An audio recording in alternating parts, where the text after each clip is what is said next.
بسم اللہ الرحمن الرحیم، سورۃ اللقمان۔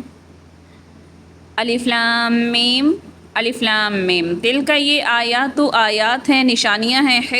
کتاب الحکیم، حکمت والی کتاب کی، ہدن ہدایت ہے، ورحمہ اور مہربانی ہے، رحمت ہے، للمحسنین نیکی کرنے والوں پر، الذین وہ لوگ جو یقیمون الصلاۃ قائم کرتے ہیں نماز، ویؤتون الزکوٰۃ اور ادا کرتے ہیں زکوٰۃ، ہم بالآخرۃ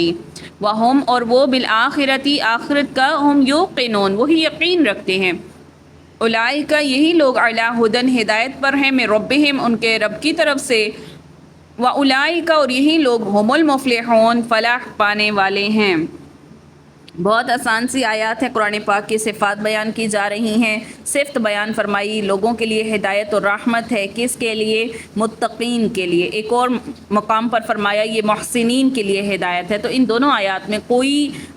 فرق نہیں ہے، دونوں سے مراد وہی ہیں جو ہدایت کو قبول کر لیں، جو ایمان لے آئیں، تقوی اختیار کر لیں۔ اس کے علاوہ فرمایا کہ یہ جو کتاب ہے، قرآن ہے، اس سے جو مستفید ہو سکتے ہیں، فائدہ اٹھا سکتے ہیں، بنی نوع انسان اور جنوں کے لیے، سب کے لیے، ہر نوع جاندار کے لیے ہدایت کی کتاب ہے، اور جو خود بھی ہدایت کے طالب ہوں اور اللہ سے ڈرنے والے ہوں، صرف وہی اس کتاب سے فائدہ اٹھا سکتے ہیں۔ تو اس کتاب کے منکر اور بدکار لوگ اس سے فائدہ نہیں اٹھا سکتے۔ ہاں اگر وہ اپنی ضد سے باز آ جائیں تو ہدایت ان کے لیے بھی ہے۔ تو قرآن ایک طرز حیات سکھاتا ہے جو ایک طرف کو کیا ہے، آخرت کی فلاح کا ضامن ہے، تو دوسری طرف دنیاوی زندگی کے ہر پہلو کی ایسی متوازن متناسب راہیں دکھاتا ہے جس سے نہ فرد کے حقوق مجروح ہوتے ہیں، نہ معاشرے کے، اور نہ اس میں حسین امتزاج پیدا کر دیتا ہے۔ تو مطلب کہ ہر چیز سے لے کر، چاہے عام سی زندگی ہے اس سے لے کر حکمرانی تک کی جو معاملات ہیں، ان سب میں رہنمائی فرمانے والی کتاب یہ قرآن ہے۔ اللہ کی یہ انتہائی رحمت ہے، مہربانی ہے کہ اللہ نے وحی کے ذریعے انسانوں کو مفت میں ہی ایسی راہیں اور ایسے راستے بتا دیے ہیں۔ پھر اس کے بعد فرمایا وہ لوگ جو نماز ادا کرتے ہیں، زکوٰۃ ادا کرتے ہیں، آخرت پر یقین رکھتے ہیں، اور یہی لوگ اپنے رب سے ملاقات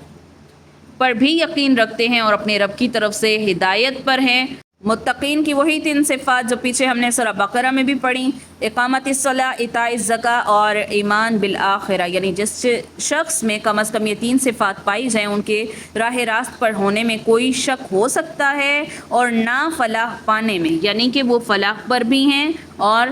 کامیابی پر بھی ہیں۔ وَمِنَ النَّاسِ اور ان لوگوں میں سے بعض، مَن یشتری جو مول لیتا ہے، لہو الحدیث کھیل کی باتیں، بیہودہ باتیں خریدتا ہے، لیضل تاکہ گمراہ کرے، عن سبیلی راستے سے، سبیل اللہ اللہ کی راہ سے، بغیر علم بغیر علم کے، ویتخذھا اور پکڑے اس کو، ہزوا مذاق کرے، یعنی اس سے استہزاء کرے، اس کا مذاق اڑائے۔ اولئک یہی لوگ لہم ان کے لیے ہے عذاب مہین رسوا کرنے والا عذاب۔ تو لہو الحدیث سے مراد ہر وہ بات، ہر وہ شغل، ہر وہ کھیل، ہر وہ تفریح جو انسان کو اللہ کی یاد سے غافل کر دے یا غافل رکھے، چاہے یہ شغل گانا بجانا ہو، دلچسپ ناول، ڈرامے یا کلب ہوں، گھروں کی تفریحات ہوں، ٹی وی کا شغل ہو، ڈرامے، سینما ہو، یعنی ہر طرح کی چیز پر لہو الحدیث کا جو اطلاق ہے وہ ہو سکتا ہے۔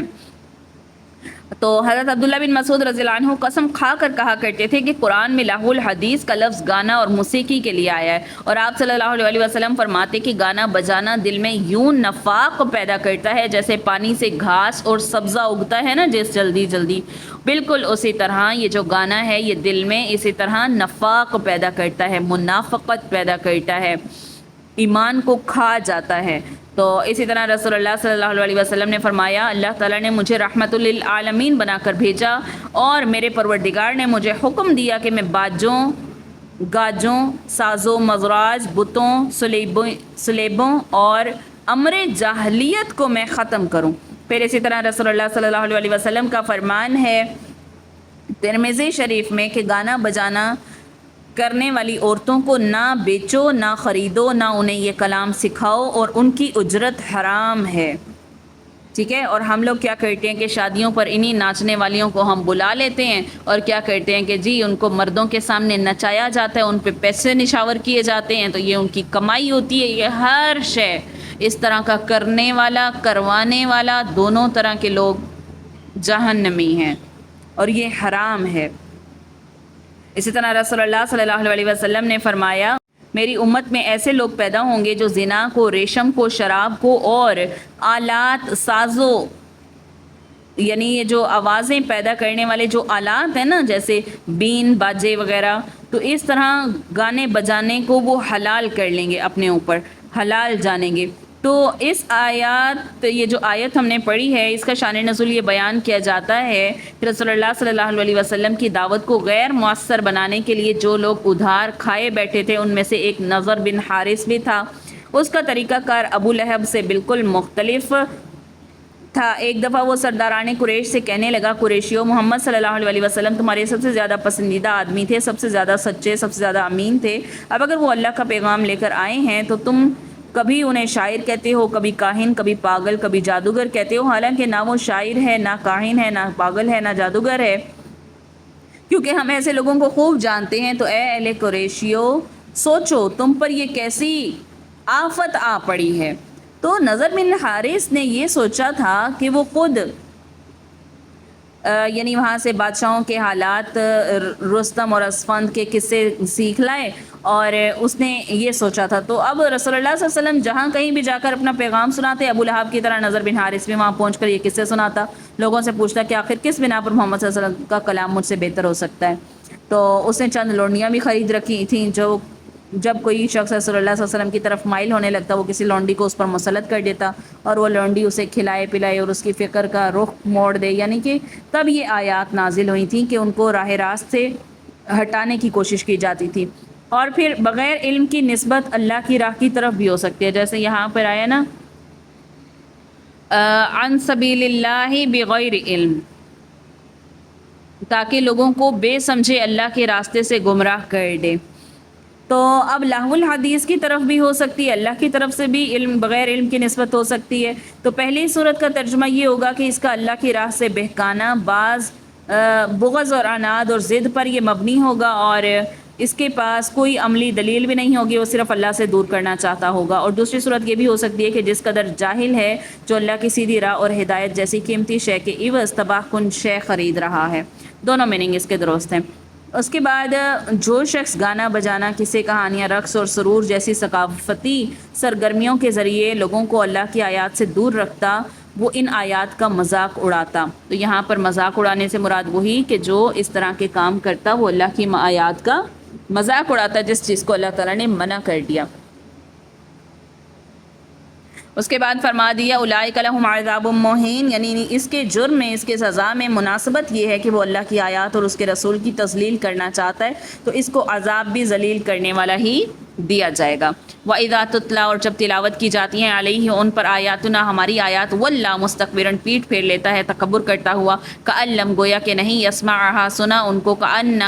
گویا کہ فی اذنیہ، ان کے دونوں کانوں میں، وقرا، بوجھ ہے، فبشرہ، پس بشارت دے دو انہیں، بعذاب علیم، درد دینے والے عذاب کی ان کو بشارت دے دو۔ تو یہ ہے اللہ کی آیات سے اس کی شان بے نیازی، یعنی وہ اللہ کی آیات سننے کی ضرورت ہی نہیں سمجھتا، اگر کانوں میں آواز پڑ بھی جائے تو ایسی سنی انسنی کر دیتا ہے جیسے وہ ثقل سماعت، یعنی کان کے بوجھ کی وجہ سے بات سنی نہ پایا، اور یہ سب کچھ وہ تکبر اور دشمنی کی بنا پر کرتا ہے، بغض کی بنا پر کرتا ہے، تو اسے اس تکبر کی سزا دردناک عذاب کی صورت میں ملے گی۔ ان الذین، بے شک وہ لوگ جو آمنوا، ایمان لائے، وعملوا الصالحات، نیک اعمال کیے، لہم جنات النعیم، وہ کہاں ہوں گے؟ بہشتوں میں ہوں گے، نعمت کے باغات میں ہوں گے، خالدین فیہا، اس میں ہمیشہ رہیں گے، وعد اللہ حق، اللہ کا وعدہ حق ہے، وہو العزیز الحکیم، اور وہ غالب ہے، حکمت والا ہے۔ خلق السماوات بغیر عمد، پیدا کیا اس نے آسمانوں کو بغیر ستونوں کے، ترونہا، دیکھتے ہو تم ان کو، والقا، اور ڈالے، فی الارض، زمین کے بیچ، رواسی، پہاڑوں کو، ان تمید بکم، یہ کہ نہ ہل جائے تمہارے ساتھ، تمہیں لے کر، وبث، اور پھیلائے، فیہا، اس کے بیچ، من کل دابہ، ہر طرح کے جانوروں کو پھیلا دیا، وانزلنا، اور اتارا ہم نے، من السماء، آسمانوں سے، ماء، پانی، فانبتنا، پس اگائے ہم نے، فیہا، اس سے، من کل زوج کریم، ہر قسم کے جوڑے، ہر قسم کی نفیس چیزیں ہم نے اس سے اگائیں۔ تو اب ان آیات میں اللہ تعالیٰ نے کیا فرمایا؟ مومنین سے جن جن نعمتوں اور باغات دینے کا وعدہ فرمایا ہے وہ انہیں دینے پر قادر ہے، اور یہ ناممکن ہے کہ وہ نعمت مومنوں کو مل نہ سکیں، اور وہ حکیم بھی ہے، نہ تو وہ کسی مستحق کو محروم رکھے گا اور نہ ہی غلط بخشیوں کا ہی کچھ امکان ہے۔ اگلی آیت میں کیا فرمایا؟ خلق السماوات بغیر عمد۔ اب سما اور فلک میں دو فرق ہیں، ایک یہ کہ ستون ہیں تو صحیح مگر تمہیں نظر نہیں آتے، اور دوسرا یہ کہ تم دیکھ تو رہے ہو کہ ستون وغیرہ کچھ نہیں ہے، ستونوں کے سہارے کے بغیر ہی قائم ہے۔ تو اس مقامات پر دو تین امور کی وضاحت ضروری ہے۔ ایک یہ کہ جس مقام پر اللہ نے آسمانوں اور زمین کو اکٹھا ذکر کیا ہے، اس سے مراد پوری کائنات اور نظام کائنات مراد لیا جائے۔ دوسرا اس کا مطلب یہ کہ آسمان کے لیے عربی میں دو لفظ ہیں، ایک فلک اور دوسرا سما۔